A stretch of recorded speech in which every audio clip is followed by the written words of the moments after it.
মায়া মমতাৰে ভৰা সুন্দৰ ধৰণীখনলৈ সকলোকে মোৰ আন্তৰিক ওলগ জনাইছোঁ।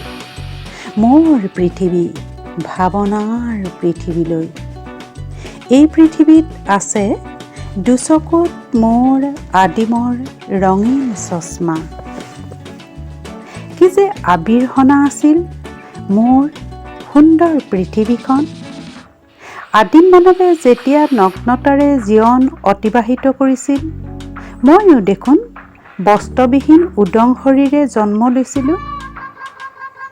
পৃথিৱীত ভূমিষ্ঠ হৈ নৱজাত শিশুৱে খুব কান্দে। তেতিয়া প্ৰসৱ বেদনাত ছটফটাই জন্ম দিয়া মাতৃগৰাকীয়ে আত্মতৃপ্তিত হাঁহি মাৰে। কিয় বাৰু তুমি জানা?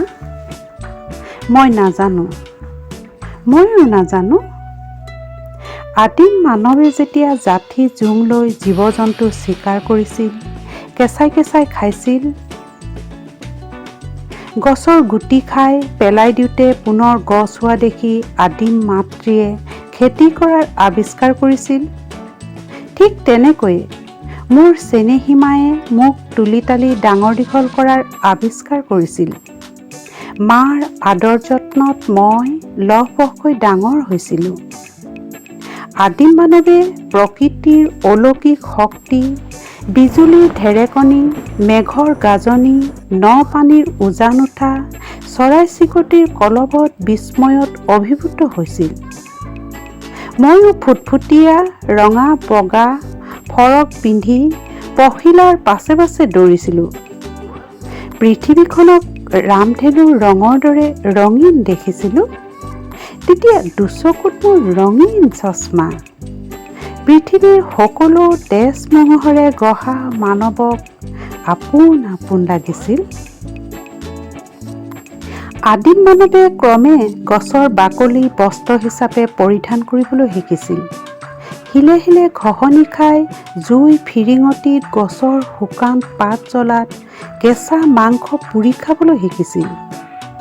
জুই চাৰিওফালে চিকাৰ কৰি অনা জন্তু পাই আনন্দত মতলীয়া হৈ নৃত্য কৰিছিল ভিন্ন ভংগীমাত।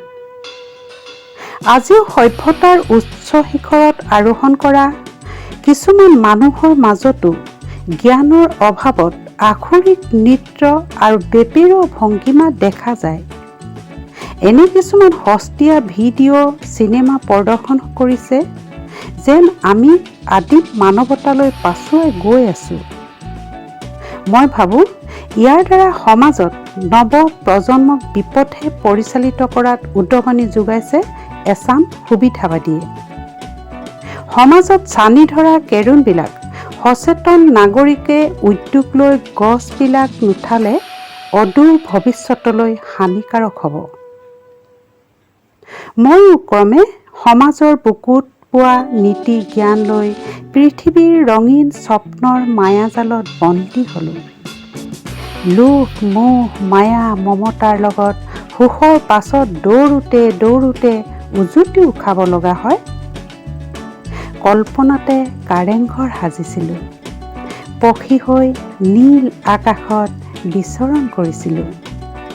মুক্ত বায়ু বৰিখন চন্দ্ৰ সূৰ্যৰ দৰে মোৰো দুবাহুত মুক্ত পাখি গজিছিল। মই আলফুলীয়া পৰিজনী হৈ উৰা মাৰিছিলোঁ ৰাজকুমাৰৰ সন্ধানত। নীল আকাশৰ নীলা ৰঙৰ আবিৰত সাগৰৰ গভীৰ বুকুত পৰা প্ৰতিবিম্বত মই মনৰ আপোনজনক বিচাৰি ফুৰিছিলোঁ। নিবিড়ৰ পৰা নিবিড়লৈ গতি কৰা গভীৰ হৃদয়ৰ গহ্বৰত বিচৰণ কৰিবলৈ দুৰ্বাৰ হেঁপাহ জাগিছিল। দুটা শৰীৰত এটা আত্মা হৈ এখন হৃদয়ত স্পন্দন হৈ বিলীন হোৱাৰ দুৰ্বাৰ আশা বুকুত আছিল। আৰু যে কত কি বাসনা আছিল।